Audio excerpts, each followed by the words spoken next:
Dua pertanyaan. Saya seorang Muhammadiyah, memutuskan puasa hari Sabtu, lalu negara mengumumkan puasa hari Ahad. Saya ikut mana? Lalu kata yang datang dari kelompok ini, atiullah wa atiur rasul wa ulil amri minkum. Taatlah kepada ulil amri. Kata yang Muhammadiyah, ulil amri itu Din Samsudin, bukan Jokowi. Karena ini kan tidak diangkat berdasarkan surah. Coba tengok tafsirnya. Ulil amri itu ulama, bukan pemimpin. Ini demokrasi, kata dia. Kata yang satu lagi, kamu kalau nggak mau ikut presiden, bakar aja KTP-mu, bakar aja SIM, pergi tinggal ke hutan sana. Akhirnya kelailah. Kenapa pertentangan ini terjadi? Karena sidang isbatnya diekspos. Akhirnya 2 tahun belakangan ini muncul ide, jangan lagi sidang isbat itu diekspos sehingga semua nonton. Sidang isbat di ruang tertutup, mau kelahi antara NU sama Muhammadiyah, kelahi di ruang tertutup itu, tapi suara yang keluar tetap satu. Itu yang terjadi di Mesir. Antara hisab, ilmu astronomi, dengan ru'yah yang pakai itu dikombinasikan. Jadi hisab dengan ru'yah bukan dikonfrontir, ditabrakkan, tapi dikombinasikan.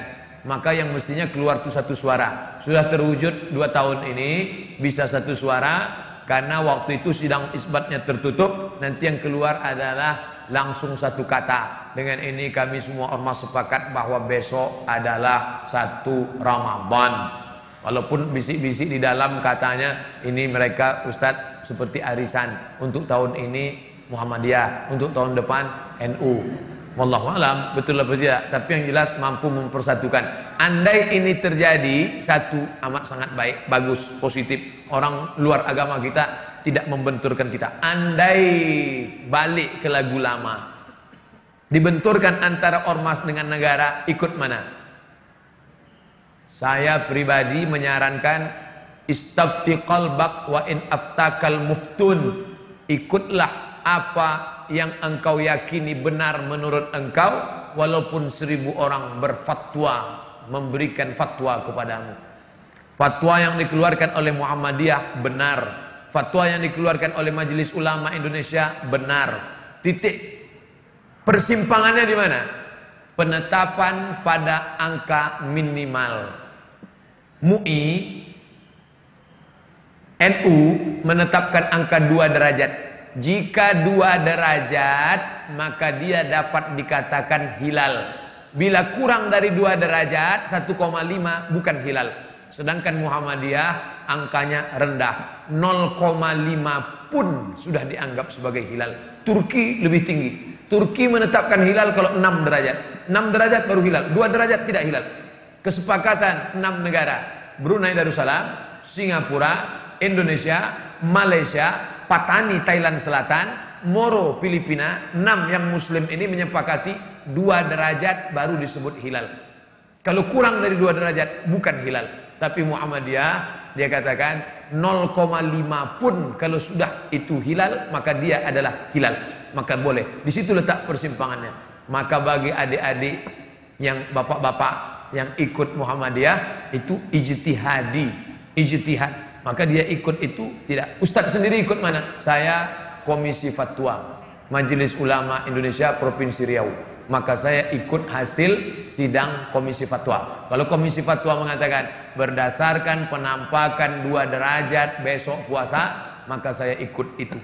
Tapi kalau Muhammadiyah mengundang saya khutbah, saya nggak mau ikut. Karena kalau saya ikut undangan Muhammadiyah, ikut nanti saya bisa khutbah 2 kali. Hari ini saya khutbah di Muhammadiyah, besok saya khutbah sebagai Komisi Fatwa MUI. Nah, itu perlu juga disampaikan bagi jamaah yang menyampaikan khutbah. Ikuti salah satu, jangan ikut dua-duanya. Selanjutnya tentang masalah apa tadi? Bagaimana spirit Ramadan bisa dibawa keluar Ramadan? Kebanyakan kan semangatnya di Ramadan itu aja.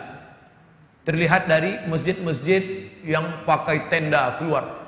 Sampai tendanya itu keluar kalau pada tanggal 1 sampai 2. Lalu kemudian habis itu babak semifinal. Habis itu final, akhirnya adalah malam Idul Fitri, itu kembali ke pemain inti. Pemain naturalisasi kabur semua sudah. Makanya kalau kita pahami, makanya tadi awal kajian kita kalau ingat, coba ingat. Di awal kajian kita tadi adalah judulnya jangan jadikan agama sebagai seremonial, rutinitas. Rutinitas Ramadan, rutinitas Sya'ban, rutinitas Rajab. Jangan jadikan sebagai rutinitas. Maka pahami maknanya. Syawal artinya, kita lihat penggunaan kata Syawal. Ini tiang neraca timbangan. Timbangan zaman dulu, bukan timbangan duduk, timbangan yang pakai tiang. Di sisi kiri ada alat penimbang, di sisi kanan ada alat penimbang. Ketika diletakkan barang yang ditimbang, lalu salah satunya naik ke atas, yang satu turun ke bawah. Yang naik itu bahasa Arabnya Syawal. Naik ke atas artinya Syawal. Ekor ayam turun ke bawah, ekor sapi turun ke bawah, ekor kucing turun ke bawah. Tapi ada binatang yang ekornya naik ke atas, itu disebut dengan Syawal. Apa itu? Ekor kalajengking. Naik ke atas. Kemudian ketika onta musim panas, moncong onta dikerubungi lalat, maka onta menaikkan ekornya ke atas untuk mengusir lalat, maka itu disebut dengan Syawal. Maka makna Syawal adalah peningkatan. Makanya setelah Ramadan disuruh puasa 6 hari. Untuk apa puasa 6 hari? Semangat di bulan Syawal, semangat di bulan Ramadan dilanjutkan ke Syawal. Itu dipahami maknanya dengan baik. Sudah saya pahami dengan baik, tapi tetap juga molor sholat subuh jam 6:30 Pak Ustaz. Maka sering-sering ngelihat orang sakit. Sering-sering ngelihat orang sakit itu membangkitkan semangat ibadah. Bagi yang sedang down sekarang, udah dengar ceramah nggak juga ngecas, nggak naik juga, maka pulang dari sini langsung ke rumah sakit. Kalau security-nya nanya, "Mas, mau jenguk siapa?" Semua yang sakit mau saya jenguk. Ikuti orang mati. Man syahidal janazata, siapa yang ikut jenazah hatta tusalla alaiha, sampai solat jenazah, lahu qirat, dapat 1 pahala. Wa man syahidal janazata, siapa yang menyaksikan jenazah hatta tudfana, sampai dikubur di liang lahat, lahu qiratan, dapat 2 qirat. Sahabat bertanya, wa mal qiratan ya Rasulullah, apa itu 2 qirat? Apa kata Rasul? Mithlul jabalainil azimaini, seperti 2 bukit Uhud yang besar. Maka apa manfaatnya melihat jenazah terbujur kaku, yang dulu kaya raya, yang dulu profesor, doktor, penguasa, yang dulu hebat, masyhur, ternyata kalau mati yang dibawa hanya amal juga. Memang yang paling sulit adalah istiqomah. Makanya ketika seorang sahabat bertanya, "Ya Rasulullah, ausini wa aujiz, berikan aku 1 pesan, jangan banyak-banyak, singkat, padat." Apa dia? Qul amantu billah tsumma istaqim. Istiqomahlah. Makanya orang yang istiqomah itu balasannya luar biasa. Ketika sebelum malaikat maut mencabut nyawanya, maka malaikat sudah turun berbisik ke telinganya, alladzina qalu rabbuna Allah, orang yang mengatakan Tuhanku Allah, tsumma istaqamu, kemudian istiqamah, tatanazzalu alaihimul malaikah, turun malaikat berbisik ke telinganya, alla takhafu, jangan kau takut, wala tahzanu, jangan kau sedih, wa abshiru bil jannati allati kuntum tu'adun, berbahagialah engkau mendapatkan surga yang dijanjikan oleh Tuhanmu, dan yang dapat itu hanya istiqamah. Maka terus berjamaah, alaikum bil jamaah. Ada pengajian, datang. Ada kajian-kajian dekat rumah, di masjid, hadir. Itu salah satu cara untuk istiqomah. Lihat orang sakit, jenguk orang mati, terus berjamaah. Harus ada memaksakan diri. Kalau kena tidak ada, kamu kenapa enggak kajian? Saya ngalir aja lah seperti air. Ngalir apa? Iya, kalau airnya kalau air comberan, ngalir aja lah. Terserah yang di atas aja lah. Apa di atas? Cicak. Harus ada bergerak, ngerti, paham. Wallahu a'lam bishawab. Baik. Sampai kapan batas boleh mengqadha saum? Ini puasa Ramadan tahun lalu. Ini 29 hari lagi puasa. Maka puasa yang ini diqadhanya kapan? Nih, qadha artinya ganti. Ini kesempatan emas nih. Puasa, ganti puasa sekarang. Siapa yang mengganti puasa di bulan Sya'ban, hari Senin automatically dapat 3. Puasa qadha lunas 1 hari, puasa sunat Sya'ban dapat, puasa hari Senin dapat. Niatnya 1 aja. Saya niat puasa qadha, otomatis dapat 3. Jadi nggak perlu niatnya 3. Saya niat puasa qadha sekaligus puasa sunat Sya'ban sekaligus puasa Kamis.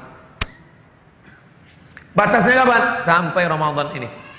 Kalau ntar sampai Ramadan dia belum mengqadha juga, apakah gimana?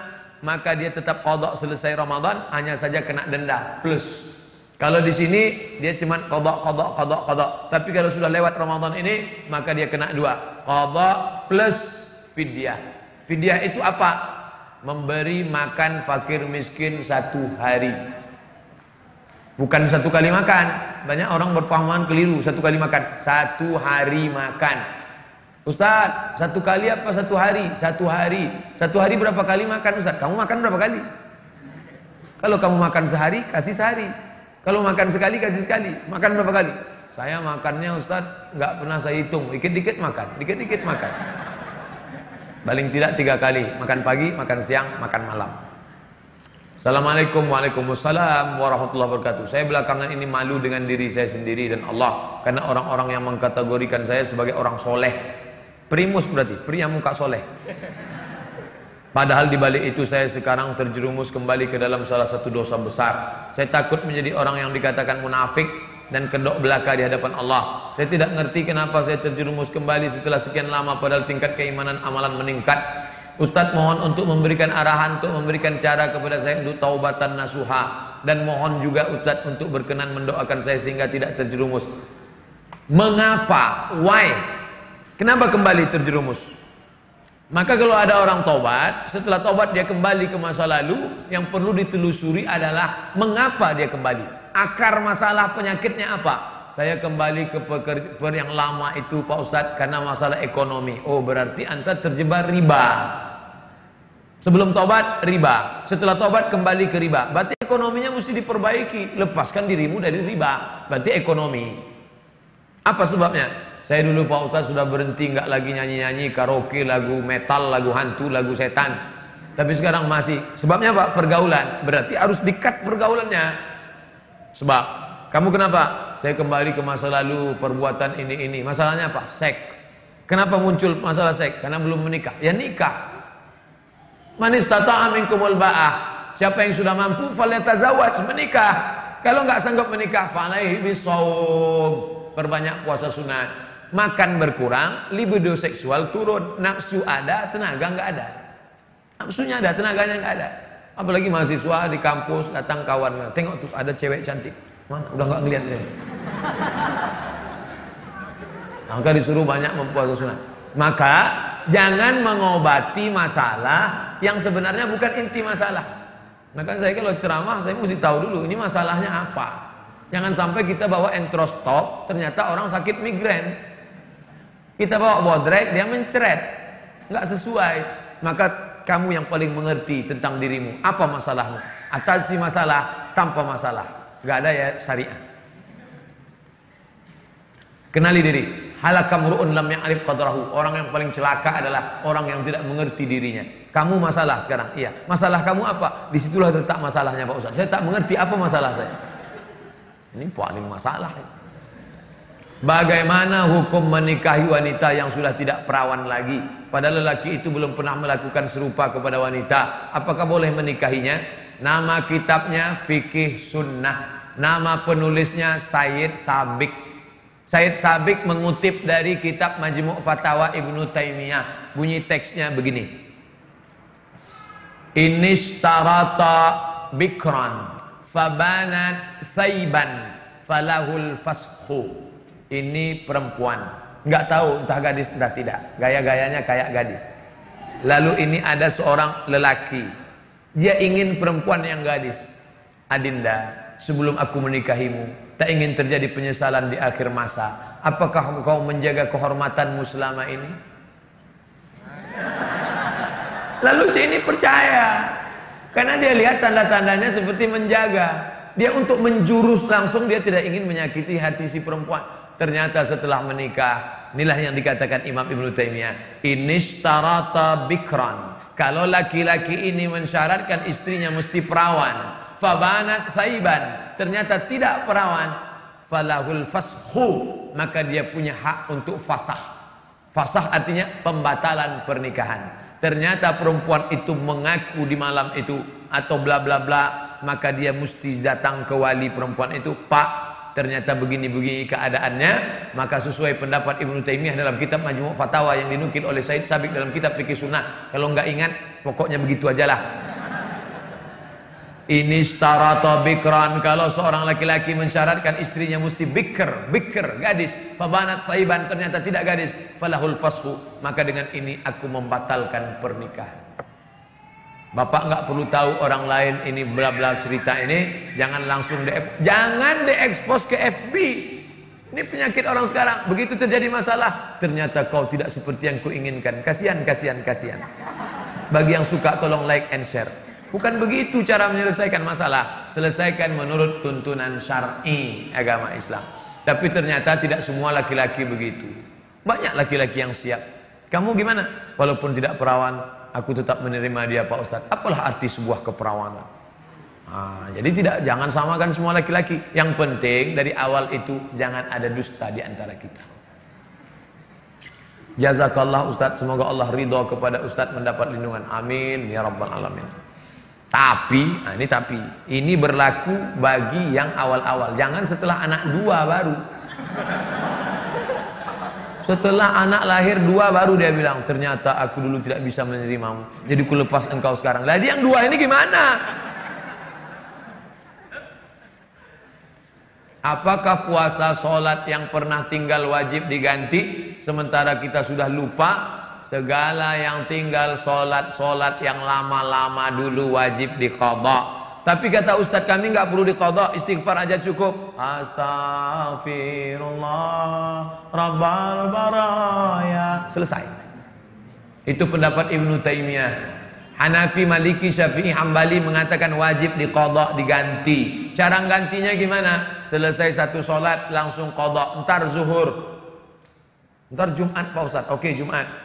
Selesai sholat Jumat langsung qadha zuhur. Bagi yang pakai usolli, NU, Perti pakai usolli, Muhammadiyah Persis nggak pakai usolli, niat sholat qadha karena Allah Ta'ala. Allahu Akbar.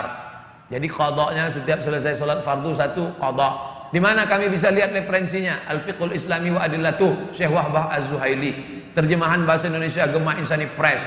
Kami nggak punya duit beli buku Pak Ustadz, maunya di internet aja. www.google.com, tulis di search Google itu, tulis qadha sarwat, itu keywordnya, K kunci, word kata kunci, qadha sarwat. Qadha artinya tentang qadha, sarwat Ustadz Sarwat membahas tentang itu, lengkap 4 pendapat ulama. Kenapa Ustadz ambil dari pendapat Ustadz Sarwat? Saya ambilnya bukan dari Ustadz Sarwat, saya ambil dari Al-Fiqhul Islami wa Adillatuh Syekh Wahbah Zuhaili. Tapi untuk terjemahan Indonesianya belum ada, yang edisi PDF mungkin ada sebagian, tapi sulit untuk dicari. Tapi kalau untuk ringkasnya Ustadz Sarwat sudah tuliskan itu. Itu saran bagi yang tidak bisa bahasa Arab. Masalah puasa Pak Ustadz, puasa tidak ada khilafiyah, puasa wajib diqadha. Faman kana minkum maridan, siapa yang sakit, au ala safarin, atau musafir, fa'iddatum min ayyamin ukhar, ganti di hari yang lain.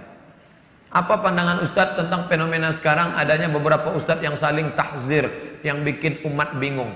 Fenomena sekarang dia bilang. Ini bukan sekarang Mas Bro. Tahzir mentahzir dari dulu. Ini ada ulama namanya Syekh Mukbil. Syekh Mukbil bin Hadi Al-Wadi'i. Ini ada ulama namanya Syekh Yusuf Al-Qardawi. Mukbil mentahzir Qardawi. Jadi kalau Ustadz Adi Hidayat ditahzir itu nggak seberapa. Saya share bukunya, judulnya Iskatul Kalbil Awi Yusuf bin Abdillah Al-Qardawi. Iskat membungkam, kalbi anjing, awi nggonggong. Membungkam anjing, menggonggong Qardawi. Yusuf Qardawi anjing. Kalau Yusuf Qardawi anjing, saya ini apa? Jadi jangan heran nanti kalau ada orang mentahzir saya, mentahzir Ustadz, itu dalam dunia mereka biasa. Dunia siapa? Dunia ahli tahzir. Kerjanya mentahzir aja. Namanya ahlul bait, ahlul bid'ah wa tahzir. Mentahzir ulama lebih berpahala daripada puasa sunat dan sholat sunat. Buka nama penulisnya Syekh Syayji, ahli hadis dari Riyadh. Protokolat As-Salafiyah Al-Jadidiyah, protokol salafi gaya baru. Mentahzir lebih berpahala. Jangan ikuti Ustadz Arifin Ilham, pelaku bid'ah. Bahkan Ustadz Khalid Basalamah yang ikut zikir pun ditahzir. Apa hukumnya ikut mendengar ceramah orang yang ikut ahli bid'ah? Tahzir mentahzir. Nah, ini nama kelompoknya Ahlul Bid'ah wa Tahzir. Biasa itu. Syekh Ramadan Al-Buti tahzir. Datang orang bertanya ke Syekh Abdul Razak Al-Abbad. Syekh, ya, apa pendapat anda tentang Syekh Mutawalli Asy'arawi? Syekh Mutawalli Asy'arawi imamnya ahli tafsir Mesir. Tak ada ulama lebih hebat daripada Sy'arawi. Apa kata ahli tahzir? Laisa min ahli sunnah.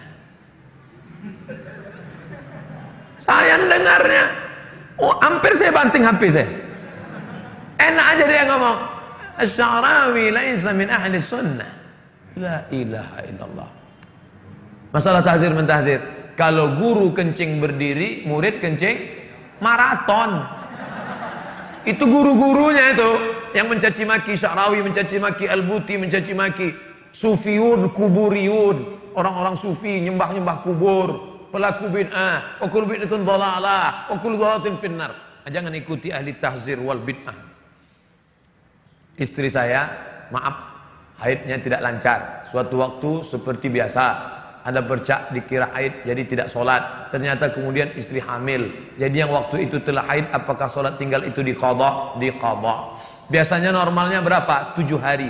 Lewat dari 7 hari itu apa namanya? Istihadhah. Dia seperti luka. Hanya saja lukanya bukan di jari, maaf, tapi lukanya di dalam. Maka orang yang istihadhah, cara mencari tulisan istihadhah, buka Google, Somat Moroko istihadhah. Bukan berarti somat sedang istihadhah. Maksudnya somat Moroko sedang menulis.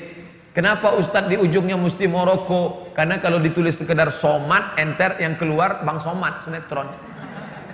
SOMAD MOROCCO spasi istihadhah. Nanti dapat hukum tentang perempuan yang istihadhah. Cara dia sholat gini. Bagi yang mengalami istihadhah, laki-laki penting juga, karena laki-laki itu punya istri dan istrinya perempuan. Mas, aku begini-begini, gimana nih? Mau nanya Ustadz, malu.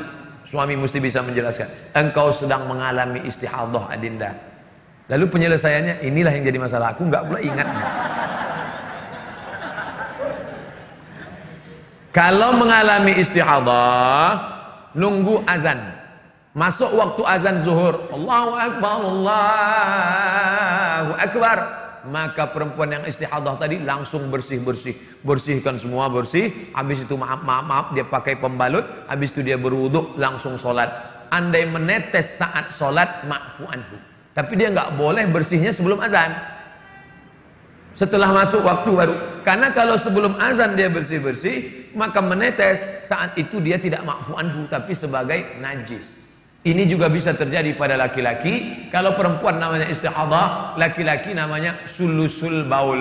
Baul artinya kencing, sulusu artinya rantai. Kenapa disebut kencing rantai? Karena kencingnya berantai, nggak putus-putus. Kerannya rusak. Tes, tes, tes, tes. Maka kalau dia mengalami seperti itu, pertama dia mesti pijat terapi, sembuh insya Allah. Minum obat. Kalau tidak juga dalam merasa penyembuhan pengobatan, maka caranya dia setelah azan masuk waktu sholat, dia pergi ke kamar mandi, bersih, dia pakai apa namanya, setelah dia balut, dia ikat, terserah, habis itu dia sholat. Allahu Akbar. Andai menetes pada saat itu, maka itu ma'fu anhu, termaafkan. Bisa terjadi pada laki-laki, bisa terjadi pada perempuan. Ustadz, dalam kitab Syarah Kashfus Syubhat Syekh Ibnu Utsaimin disebutkan bahwa Nabi Nuh alaihissalam adalah rasul pertama dan malaikat Israel bukan penjabut nyawa, melainkan malaikat maut. Penjelasannya, Nabi Adam bukan nabi. Kata Syekh Ibnu Utsaimin, Ahlus Sunnah wal Jamaah sepakat jumhur ulama, semua nabi yang 25 itu nabi dan rasul. Karena di dalam Al-Quran itu disebutkan nabi-nabi dan rasul.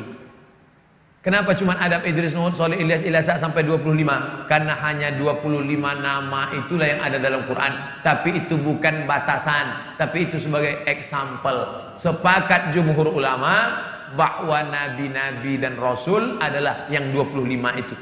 Jadi kalau ada yang mengatakan Adam bukan nabi, maka dia sudah keluar dari jumhur. Dan memang mereka biasanya menyalahi jumhur, keluar daripada jumhur. Jumhur ulama Adam, Idris, Nuh, Salih, Ilyas, Ilyas, Zakaria, Musa, Yahya, Isa, Daud, Sulaiman, Ayub, Musa sampai Muhammad SAW sepakat nabi dan rasul. Mereka boleh jadi menerima untuk dirinya disampaikan kepada umatnya, atau dia melanjutkan nabi yang sebelumnya. Maka Adam tidak diperselisihkan jumhur bahwa dia nabi dan rasul. Baca tulisan itu dalam buku-buku tauhid, karena tauhid itu objek kajiannya tentang 6: Allah, malaikat, nabi, hari kiamat, kiamat, takdir. Tentang nama malaikat tidak ada dalam hadis namanya Israel, tak ada. Lalu bagaimana dengan lagu bila Israel datang memanggil? Nama Israel itu bukan dari hadis Nabi. Nah, yang jadi masalah, bolehkah kita mengambil yang bukan dari hadis, mengambil dari kitab perjanjian lama? Maka jika dia tidak terkait tentang masalah Allah, masalah akidah, boleh. Contoh, Imam Ibnu Katsir yang ahli hadis dan ahli tafsir, yang punya tafsir Al-Quranil Azim tentang umur Nabi Ibrahim saat anaknya lahir. Umur Nabi Ibrahim 86 tahun ketika Ismail lahir.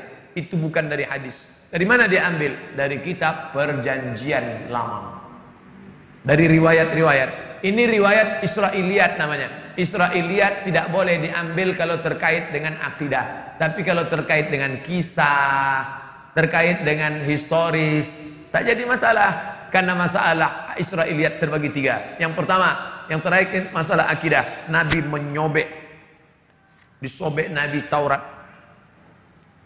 yang dibawa oleh Umar. Umar bawa Taurat, kata Umar dan Nabi, Umar sini, itu apa? Taurat ya Rasulullah. Nabi sobek. Kenapa Nabi marah? Karena terpengaruh masalah tauhid. Nabi tak suka.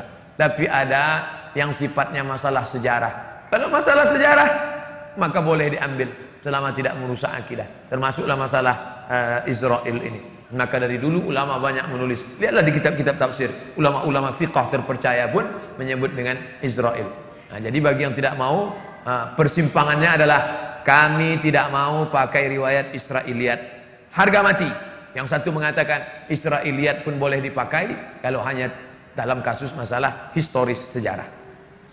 Ketika bulan Ramadan, kenapa masih ada orang yang berbuat mungkar? Padahal setan kan dibelenggu. Futihat abwabus sama, dibuka pintu langit. Futihat abwabul jannah, dibuka pintu surga. Wa ghulliqat abwabun nar, dikunci pintu neraka. Wa suffidat asyayatin, setan-setan dibelenggu. Saya orangnya suka penasaran. Ini hadis setan dibelenggu. Kenapa rumah makan setan tetap buka? Yang Ustaz masuk rumah makan setan, kakinya kelihatan, wajahnya enggak. Rumah makan hantu, ghost restoran. Kenapa setan tetap ada? Maka setelah saya baca, kata Imam Nawawi dalam kitab Al-Minhaj Syarah Sahih Muslim Ibn Al-Hajjaj, kata dia, di situ maknanya setan bukan terikat, tapi melihat iman kita seolah-olah setan terikat. Contoh, saya mau ceramah. Pas saya datang ke masjid, rupanya saya terlambat, sudah ada ustadz pengganti. Lalu saya duduk di situ. Selesai tausiah, apa kata ustadz pengganti? Waktu ustadz duduk tadi, mulutku rasanya terkunci. Apakah mulut dia terkunci atau enggak? Enggak terkunci. Lalu kenapa dia katakan terkunci? Karena ustadz ada duduk di situ, aku grogi, seolah-olah, sekonyong-konyong, seakan-akan mulutku terkunci. Begitu juga dengan ini. Apa kata iblis? Kata setan, karena kekuatan imanmu mas bro, maka aku merasa terkunci, terikat. Dia sudah bolak-balik ngajak, ayo makan, ayo makan, ayo makan, ayo makan. Tidak. Saat puasa sunat nih, puasa sunat, bro, ayo minum yuk. Katakan tidak. Say no to drink. Makan yuk. Enggak. Aku yang bayar. Oke. Di saat engkau kuat, maka seolah-olah setan terbelenggu dan terkunci. Begitu kata Imam Nawawi, penjelasan tentang setan terbelenggu. Jadi nanti kalau ada yang nanya, katanya setan terbelenggu Pak Ustaz, kok orang masih tetap banyak sweet-sweet, orang tetap banyak buat dosa? engkau akan membelenggu setan dengan kekuatan imanmu. Hukum baca doa iftitah dalam sholat sunat rawatib apa? Sunat. Allahu Akbar kabira, Allahumma ba'id baini wa baina khatayaya, wajjahtu wajhi alladzi fatara samawati. Buka buku saya 77 tanya jawab salat, download gratis di internet. Iftitah 1, iftitah 2, iftitah 3, iftitah 4, iftitah 5. Iftitah hukumnya sunat, baik pada salat fardu maupun salat sunat. Tapi kawan saya cepat betul salatnya Pak Ustaz. Allahu Akbar, Allahu Akbar. Dia enggak baca iftitah, dia cuma baca Fatihah saja. Jadi iftitah saja, Fatihah saja sah. Baca Fatihah saja sah. Cuman ibarat makan ya nasi sama kecap doang. Tentu kita maunya full, ada sayurnya, ada dessertnya, ada cuci mulutnya, ada cuci kakinya, ada semuanya lengkap. Maka dia ada iftitahnya, ada ayatnya panjang, tasbihnya lengkap, tumakninahnya mantap. Nah, itu. Jadi jangan cuman, jadi nanti kalau kelihatan ada cepat, itu cepat betul, nasi sama kecap tuh. Ustaz, sejak guru ngaji saya tidak bisa ngajar lagi, saya jadi banyak belajar agama lewat buku dan YouTube. Bagaimana hukumnya Pak Ustaz? Ngaji lewat YouTube boleh, tapi dengan syarat yang ngomong di YouTube itu siapa. Kamu mesti tahu orangnya, orangnya ada wujudnya di dunia ini. Jangan sampai dia tak berwujud. Diberitakan ada seorang, itu nggak betul. Yang suaranya aneh-aneh itu bukan orang itu. Jangan sampai antum belajar nama guru kamu siapa? Naruto. Saya ceramah seminggu di Kuala Lumpur, jamaah titip salam.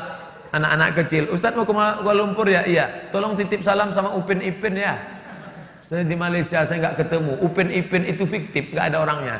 Jadi kalau belajar sama siapa? Sama Ustadz Somad. Ustadz itu ada wujudnya, ada. Ini orangnya, ini nomor HP-nya. Kalau nggak paham bisa ditanyakan. Ustadz dalam ceramah Ustadz yang judulnya ini saya nggak paham artinya apa. Kalau begitu modelnya bisa. Sedangkan media itu sebagai alat saja, boleh. Tapi kalau nggak jelas orangnya, saya dengar Ustadz Idrus Ramli. Ustadz Idrus Ramli itu ada orangnya. Bukan Ustadz alam gaib. Ada nyata. Sama Ustadz Ade Hidayat ada orangnya, sama Ustadz Fulan ada. Boleh nanya.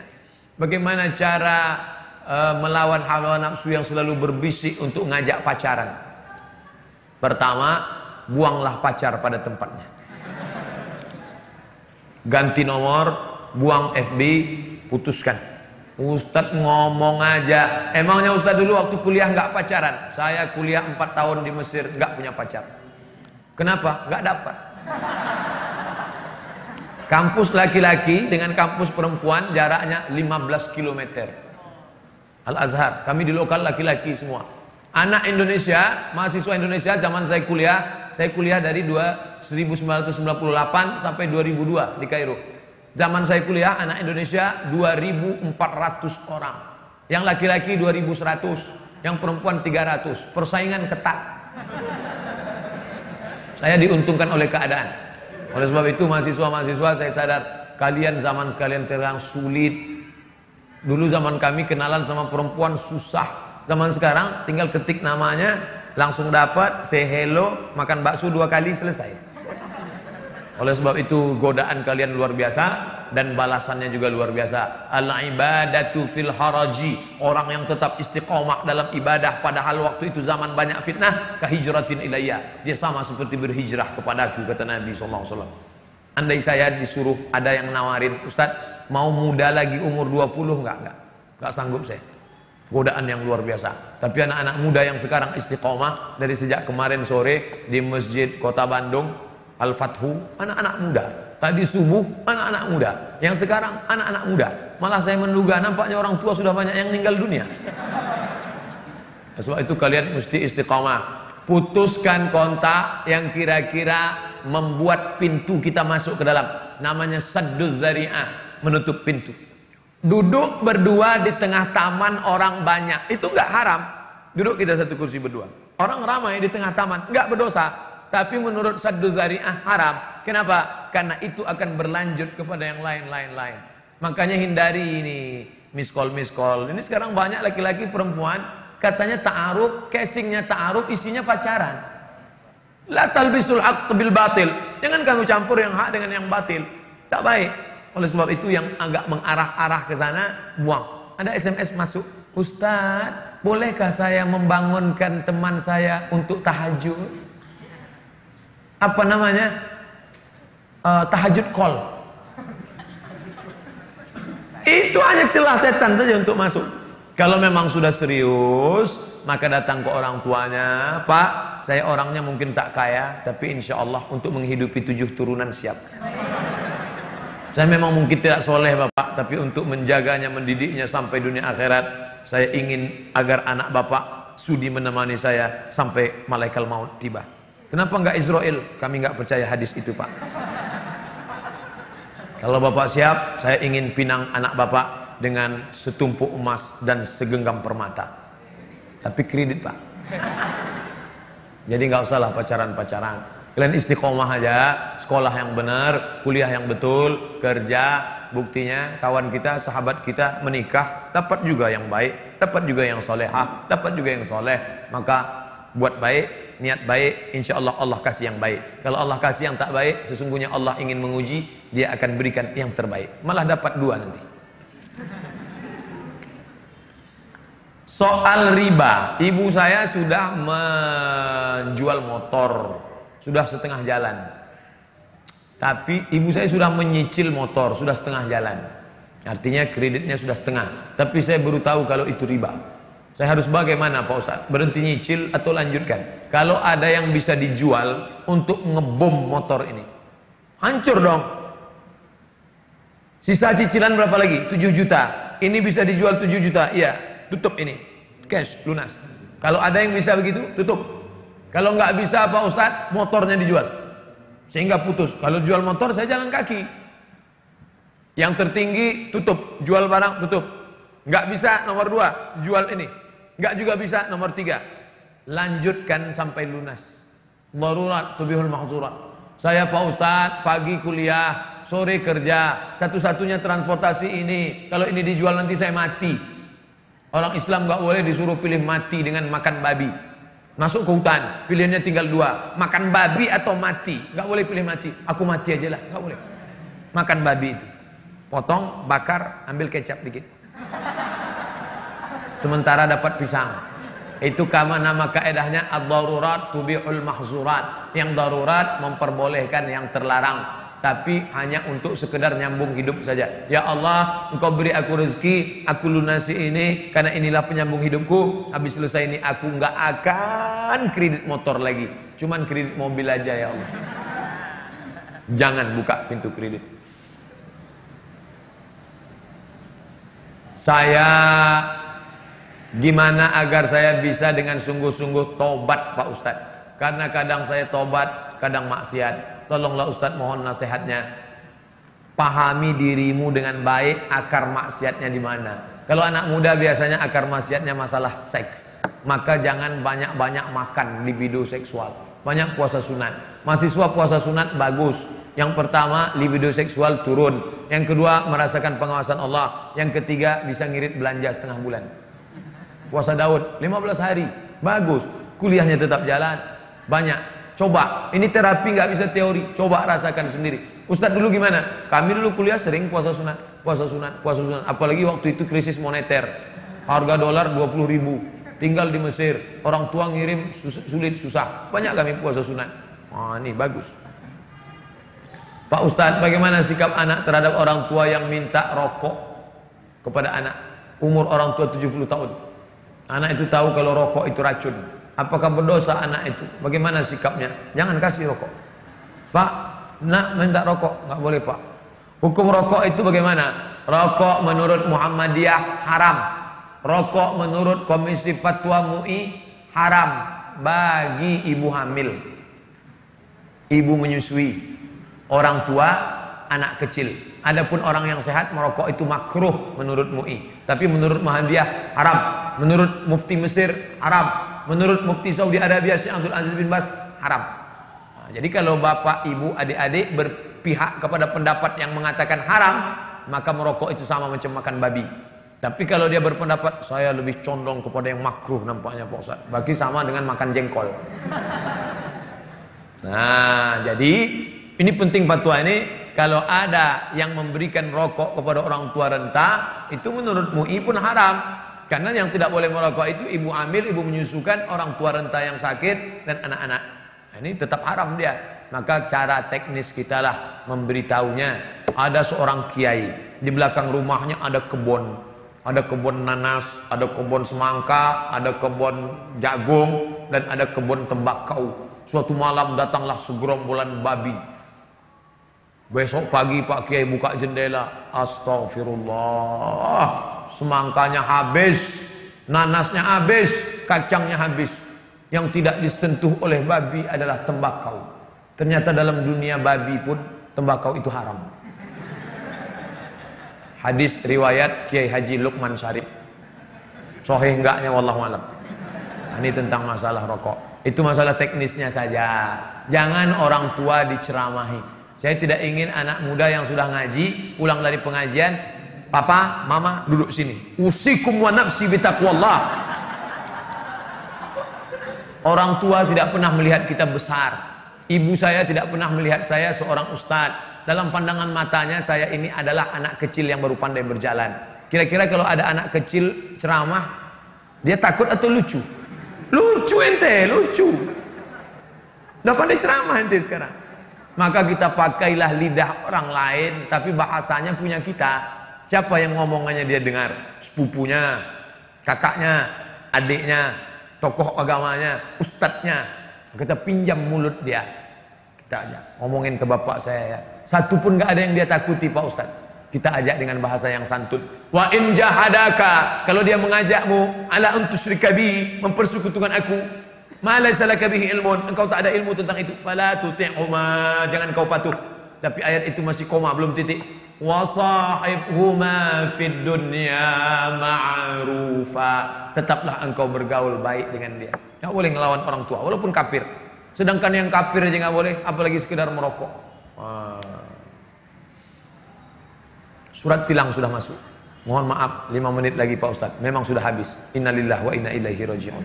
Terima kasih atas segala perhatian. Mohon maaf atas segala kesilapan. Subhanakallahumma wa bihamdika asyhadu an la ilaha illa anta astaghfiruka wa atubu ilaik. Wa sallallahu ala sayyidina wa maulana Muhammad wa ala alihi wa sahbihi wa sallama tasliman katsiran barakan fi.